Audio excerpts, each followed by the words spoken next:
ค่อยๆนะยายได้ดันเข้าไปอีกน้อย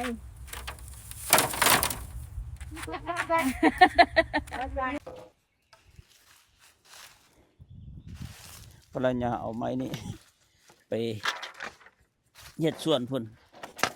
ไปเฮ็ดตานาข้างอันน่ะมัก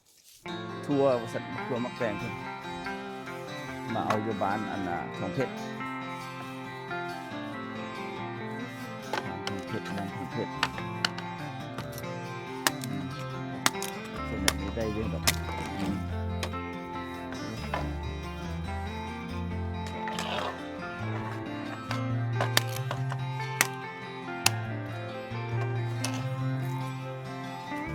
อยากได้ไหมเมื่อส่วนโอ้ยอย่างมัวอย่างส่วนเราเป็นนักเทศสิเราพี่น้องเลยตามภาษาพุทธเฒ่าตามภาษาพุทธเฒ่า